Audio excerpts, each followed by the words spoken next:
Class 7 और ये क्या है? चैप्टर नंबर 6, एक्सरसाइज नंबर 5 और क्वेश्चन नंबर 8। क्या कह रहा है? The diagonals of a rhombus. The diagonals of a rhombus, एक रोम्बस के डायगोनल्स। मेजर, माप है, यानी उनकी माप क्या है? 16 सेंटीमीटर, 30 सेंटीमीटर, ये उनके डायगोनल्स की माप हो गई। फाइंड इट्स पेरीमीटर, फाइंड क्या करना है? निकालना क्या है? पेरीमीटर निकालना है। तो कह रहा है एक रोम्बस है और एक रोम्बस के जो दो डायगोनल हैं उनकी जो माप है वो कितनी है? 16 सेंटीमीटर और 30 सेंटीमीटर है, ठीक है। और उस रोम्बस का हमें क्या निकालना है? पेरीमीटर निकालना है, ठीक है। अब सबसे पहली चीज ये है, यहाँ पे दो टर्म्स हैं, एक है रोम्बस और दूसरा है डायगोनल। तो पहले हमें ये समझ में आना चाहिए कि ये चीजें हैं क्या, रोम्बस क्या है और डायगोनल्स क्या है, ठीक है। और किसी भी सवाल को समझने के लिए पहले मैं हमेशा ही बताता हूँ कि किसी भी सवाल का जवाब देने से पहले हमें उस सवाल को समझ में आना चाहिए। अगर हमें ये पता हो कि सवाल हमारा पूछ क्या रहा है तभी हम उस सवाल का जवाब दे पाएंगे। तो अब हमें ये तो समझ में आ रहा है कि सवाल पूछ क्या रहा है। सवाल पूछ रहा है कि एक रोम्बस है, ठीक है, उसके दो डायगोनल हैं और दोनों डायगोनल की माप 16, एक की 16 सेंटीमीटर है, दूसरे की 30 सेंटीमीटर है, ठीक है। और उसका हमें पेरीमीटर निकालना है, ठीक है। तो सबसे पहले देखते हैं कि रोम्बस क्या चीज होती है, ठीक है। रोम्बस क्या होता है?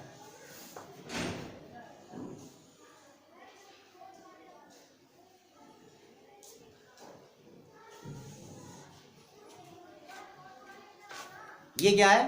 रोम्बस है। इससे पहले आपने एक पढ़ा होगा, एक होता है स्क्वायर, है ना, जैसे हिंदी में बोलते हैं वर्ग बोलते हैं, ठीक है। ये हमारा रोम्बस है। तो स्क्वायर और रोम्बस में कितना डिफरेंस होता है? रोम्बस की प्रॉपर्टीज क्या होती हैं? सबसे पहले आप रोम्बस की प्रॉपर्टीज को समझ लीजिए, क्योंकि हम सवाल को तभी हल कर पाएंगे, ठीक है, जैसे कि ट्राइंगल है या फिर रेक्टेंगल है, ठीक है, या फिर रोम्बस है या फिर पैरेललोग्राम है। इनसे रिलेटेड हम क्वेश्चन को तभी सॉल्व कर पाएंगे जब हमें इनकी क्या पता होंगी? प्रॉपर्टीज पता होंगी। तो आपने ये पढ़ा होगा कि जब आपने पहले स्क्वायर पढ़ा था तो स्क्वायर में आपने ये पढ़ा था कि स्क्वायर की चारों साइड्स बराबर होती है, इक्वल होती हैं और स्क्वायर के चारों एंगल 90 डिग्री के होते हैं। कैसे होते हैं? 90 डिग्री के होते हैं। और स्क्वायर के जो डायगोनल होते हैं वो दोनों डायगोनल भी बराबर होते हैं और एक दूसरे को 90 डिग्री के एंगल पर इंटरसेक्ट करते हैं। क्या करते हैं? 90 डिग्री के एंगल पर इंटरसेक्ट करते हैं। तो आप समझ लो, स्क्वायर में चारों साइडें बराबर होती हैं, रोम्बस में भी चारों साइडें बराबर होती हैं, रोम्बस में भी चारों साइडें बराबर होती हैं। स्क्वायर में चारों एंगल कैसे होते हैं? बराबर होते हैं और 90 डिग्री के होते हैं। लेकिन इसमें चारों एंगल बराबर नहीं होते और ना ही चारों एंगल 90 डिग्री के होते हैं। जो कोनों पे चारों एंगल बनते हैं, जो कॉर्नर्स पर बनते हैं, वो चारों एंगल बराबर नहीं होते और ना ही वो 90 डिग्री के होते हैं। लेकिन हाँ, आमने सामने के एंगल बराबर होते हैं। यानी कि ये जो कॉर्नर है उसके जस्ट सामने वाले कॉर्नर का जो एंगल होंगे वो कैसे होंगे? बराबर होंगे। आमने और सामने के फ्रंट टू फ्रंट जो एंगल हमारे हैं, फ्रंट टू फ्रंट जो हमारे एंगल्स होंगे वो कैसे होंगे? वो इक्वल होंगे। लेकिन चारों एंगल इक्वल नहीं होंगे और ना ही 90 के होंगे। दूसरी थी, तो स्क्वायर में हमारी एक प्रॉपर्टी कॉमन हुई कि चारों साइडें बराबर हैं, तो रोम्बस की भी और स्क्वायर की भी, ठीक है। अब डायगोनल की जब हम बात करेंगे, एंगल्स हमें कॉमन, कॉर्नर वाले एंगल्स हमें कॉमन नहीं मिले, है ना। जब हम डायगोनल्स की बात करेंगे, अब डायगोनल्स की खूबी हमने क्या बताई थी कि आपके डायगोनल्स में, किसमें? स्क्वायर के डायगोनल्स में क्या होता है कि दोनों डायगोनल कैसे होते हैं? बराबर होते हैं और दोनों डायगोनल एक दूसरे को क्या करते हैं? बाइसेक्ट करते हैं। क्या करते हैं? बाइसेक्ट। बाइसेक्ट का मतलब क्या होता है कि इस तरह से इंटरसेक्ट करना कि कोई भी वस्तु जो है वो दो बराबर भागों में बट जाए। यानी जहां पर वो इंटरसेक्ट करेंगे तो दोनों तरफ के पार्ट कैसे होंगे? इक्वल होते हैं। तो इस वाले को हम बोलते हैं बाइसेक्ट। और जहां पर पार्ट इक्वल नहीं होते उसको बोलते हैं हम इंसेक्ट, ठीक है। जब कोई भी लाइन किसी लाइन को टच करती है, जैसे मान लिया ये लाइन है हमारी, इस लाइन को इस लाइन ने यहाँ पे टच कर दिया। अब ये बताइए, ये बाइसेक्ट कर रही है, इंटरसेक्ट कर रही है? बताइए। ये जो लाइन है इसको अगर हम L मान लें, इस वाली लाइन को L मान लें और इसको हम अगर M मान लें, तो अब ये बताइए दोनों एक दूसरे को इंटरसेक्ट कर रही हैं? मतलब दोनों एक दूसरे को काट रही हैं? L M को काट रही है और M एल को काट रही। लेकिन आप मुझे ये बताइए कि ये बाइसेक्ट कर रही है इंटरसेक्ट कर रही है, बताइए। ये दोनों एक दूसरे को इंटरसेक्ट कर रही हैं। इंटरसेक्ट इसलिए कर रही हैं क्योंकि दोनों जहां पर इंटरसेक्ट कर रही हैं तो उन दोनों के दोनों तरफ के पार्ट बराबर नहीं है। जैसे कि एल जो है वो एम को यहाँ पर इंटरसेक्ट कर रही है ना, तो ये वाला पार्ट क्या है, छोटा है, और ये वाला पार्ट बड़ा है। तो ये दोनों पार्ट बराबर नहीं हो रहे हैं, यानी कि एल ने एम को दो बराबर भागों में नहीं बांटा, इसलिए एल जो है वो बाइसेक्ट नहीं कर रही है बल्कि क्या कर रही है, इंटरसेक्ट कर रही है। अब अगर हम एम देखें, एम जो है वो एल को काट रही है, तो ये वाला पार्ट और ये वाला पार्ट कैसे हैं, बराबर हैं, ठीक है। तो एल जो है वो एम को बाइसेक्ट नहीं कर पा रही, सिर्फ इंटरसेक्ट कर रही है। लेकिन एम जो है वो एल को दो बराबर भागों में बांट रही है। इसका मतलब ये कि एम जो है वो एल को बाइसेक्ट कर रही है। क्या कर रही है, बाइसेक्ट कर रही है। तो आपके इंटरसेक्शन में और बाइसेक्शन में यही इतना डिफरेंस होता है कि इंटरसेक्ट होता है वो कहीं से भी इंटरसेक्ट कर सकता है, लेकिन बाइसेक्ट जब होगा तो जब बाइसेक्ट जहां पर होगा वहां पर दोनों तरफ के पार्ट बराबर होंगे, तब ऐसी कंडीशन में हम बाइसेक्ट बोलते हैं, ठीक है। अब हम फिर अपने पॉइंट पर आते हैं। क्या समझा रहे थे, मैं बता रहा था कि स्क्वायर में भी चारों साइडें बराबर होती हैं, रॉम्बस में भी चारों साइडें बराबर होती हैं, ठीक है। अब बात डायगोनल की हो रही थी। डायगोनल में क्या हो रहा था कि जो स्क्वायर के जो दोनों डायगोनल थे वो दोनों डायगोनल आपस में कैसे थे, बराबर थे, लेकिन रॉम्बस के दोनों डायगोनल बराबर नहीं है, ठीक है। अच्छा, उसमें जो था स्क्वायर में दोनों डायगोनल एक दूसरे को बाइसेक्ट करते हैं। क्या करते हैं, बाइसेक्ट करते हैं, मतलब दोनों एक दूसरे को बराबर भागों में बांटते हैं, ठीक है। रोम्बस में भी ये चीज कॉमन है, ठीक है, रोम्बस में भी ये चीज कॉमन है। रोम्बस के डायगोनल बराबर तो नहीं है, लेकिन बाइसेक्ट करेंगे। क्या करेंगे, बाइसेक्ट करेंगे, यानी दोनों डायगोनल एक दूसरे को बराबर भागों में बांटेंगे। ये कॉमन है, क्या है, कॉमन है दोनों में, इसमें स्क्वायर में भी और रोम्बस में भी, ठीक है। अब आते हैं हम, क्या हमने बताया था कि जो स्क्वायर के डायगोनल हैं जब एक दूसरे को बाइसेक्ट करते हैं तो सेंटर पर यानी इंटरसेक्शन पॉइंट पर जो एंगल्स बनते हैं ये वाले कितने के बनते हैं, 90 के बनते हैं। कितने बनते हैं, इसमें स्क्वायर में, और रोम्बस में भी ये कितने के बनते हैं, 90 के बनते हैं। तो ये तीसरा पॉइंट भी हमारा कॉमन है, ठीक है।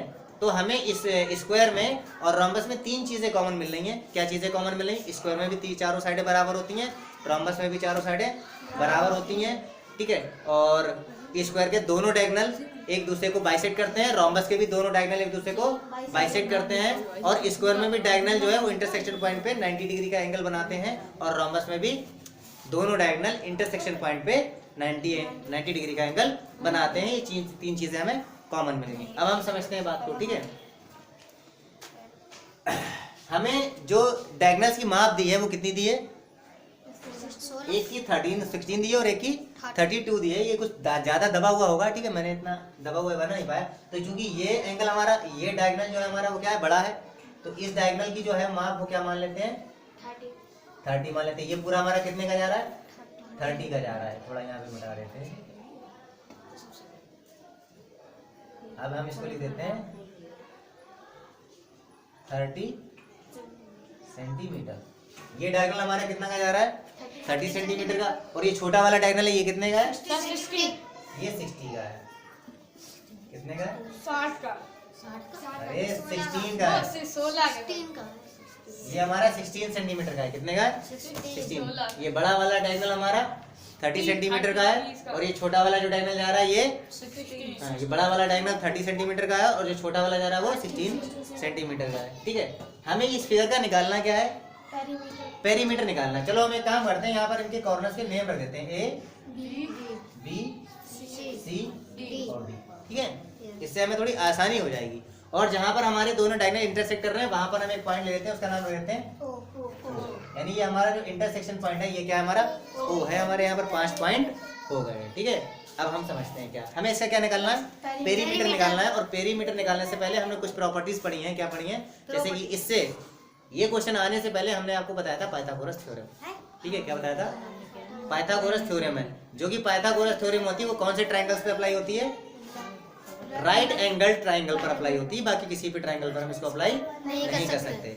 जो पाइथागोरस थ्योरम होती है वो किस पर अप्लाई होती है, राइट एंगल ट्रायंगल पर अप्लाई होती है, ठीक है। और राइट एंगल ट्रायंगल क्या होता है, जिसमें कम से कम एक एंगल 90 डिग्री का होता है, ठीक है। अब हम आ जाते हैं, जब हम इसके डायगोनल एक दूसरे को इंटरसेक्ट कर रहे हैं तो हमारे यहाँ पर कितने ट्रायंगल बन रहे हैं, 4 ट्रायंगल्स बन रहे हैं, किसी भी फिगर की पेरीमीटर निकालने के लिए हमें उसकी किनारों की लंबाई पता होनी चाहिए। सबसे पहली चीज़ अब ये भी, डायगोनल आपको समझ में आ गया कि डायगोनल क्या चीज़ होती है, रोम्बस भी आपको समझ में आ गया रोम्बस क्या चीज़ होती है। पेरीमीटर अगर नहीं समझ में आया तो फिर से एक बार एक्सप्लेन कर देता हूँ।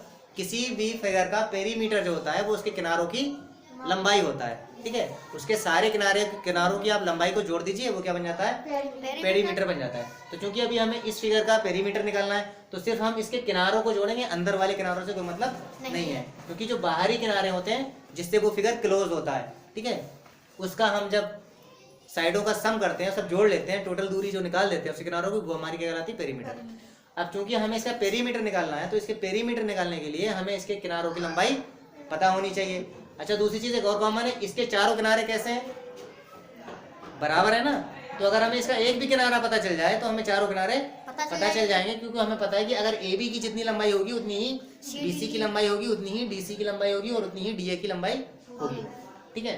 अब चार हमारे यहाँ पे ट्राइंगल बन गए, क्योंकि बीच में चारों ट्राइंगल में 90 का एंगल बन रहा है नहीं बन रहा है, क्योंकि अभी बताया था कि रोम्बस के जो डायगोनल होते हैं एक दूसरे,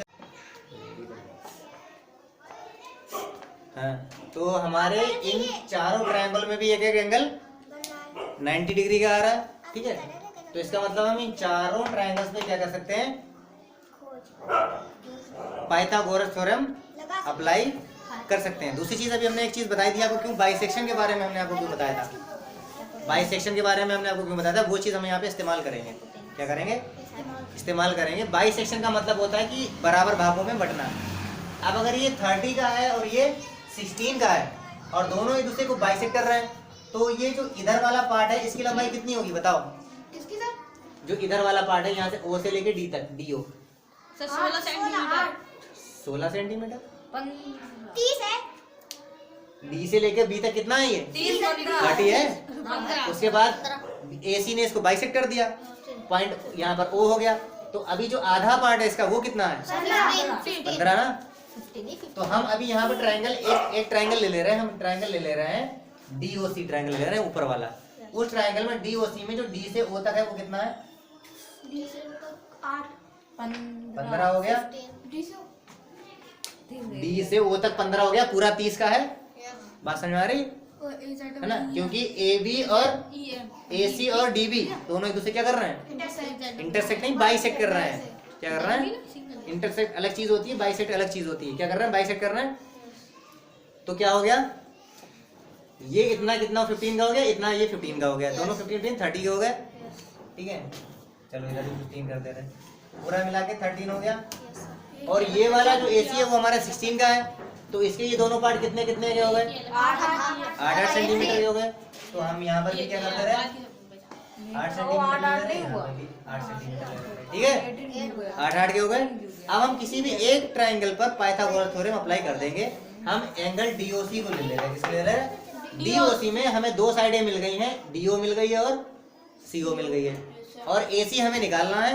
अगर हमें डीसी हमें निकालना है, और अगर डीसी हमें पता चल गई तो हमें ये चारों साइडें पता चल जाएंगी, फिर हम आराम से क्या कर सकते हैं, इसका पेरीमीटर निकाल सकते हैं। तो हमारा मेन उद्देश्य यहाँ पर क्या है कि पहले हम डीसी की वैल्यू निकाल लें, और डीसी की वैल्यू सिर्फ एक ही तरीके से निकल सकती है कि हम इस पर पाइथागोरस थ्योरम अप्लाई कर दें, क्योंकि ये राइट एंगल ट्राइंगल बन रहा है, उसी से निकल सकता है, और कोई तरीका है या नहीं है, ठीक है। इसके अलावा अभी हमारे पास, तो हम क्या कर सकते हैं, हम डीओसी ट्राइंगल सीओडी पर क्या करते हैं, पाइथागोरस थ्योरम अप्लाई करते हैं। तो हम लिखेंगे इन ट्राइंगल, क्या लिखेंगे, इन ट्राइंगल डीओसी या फिर सीओडी या फिर सीडीओ। तो चलो बाय ऑर्डर ले ले रहे हैं, सीडीओ कर ले रहे हैं, क्या कर ले रहे हैं, CDO, in triangle CDO.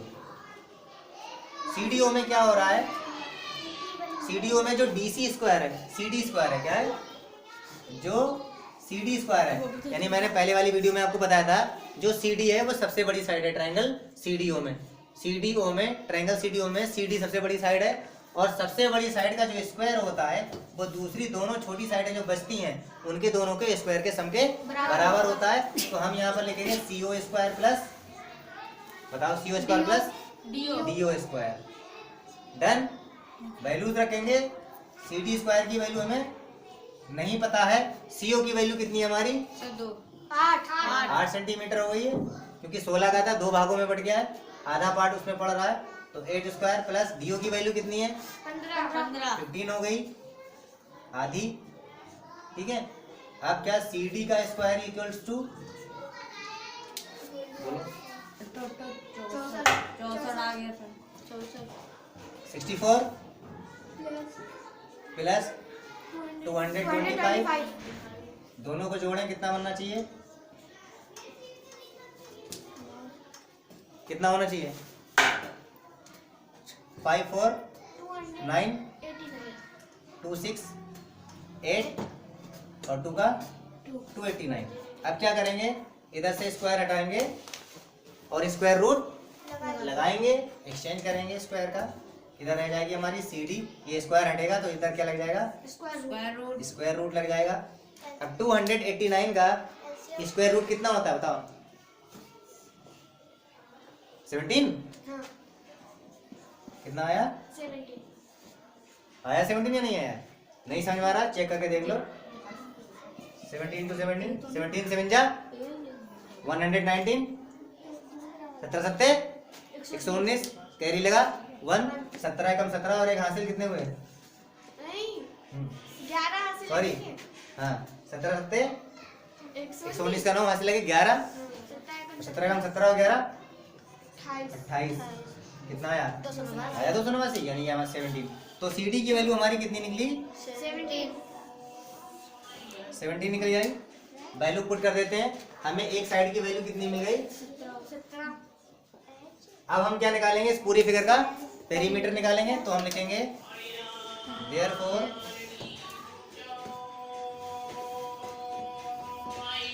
Perimeter of rhombus, rhombus क्या रोम्बस है हमारा? AB C D.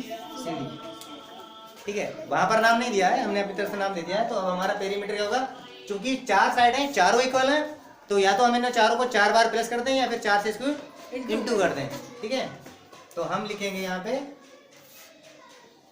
Perimeter of the rhombus equals to 4 into side, 4 into, और साइड हमारी क्या है? साइड क्या है हमारी? 7 है, 17।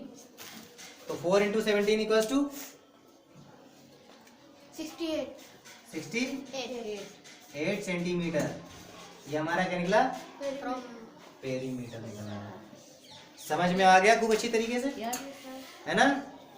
तो कुछ सवाल इजी होते हैं तो डायरेक्ट लगाए जा सकते हैं, कुछ सवाल थोड़े से टिपिकल कर दिए जाते हैं ताकि तुम्हारी थोड़ी सी दिमाग भी बढ़े। तो उसमें हमें हर चीज़ दी होती है, कहीं ना कहीं किसी सवाल को सॉल्व करने का कोई ना कोई रास्ता होता है, उसे हमें खोजना है। वो एक चीज़ जो कि छुपी होती है वो हम अगर पता कर लेंगे तो हमारा सवाल सॉल्व हो जाएगा। चलो मेन बात।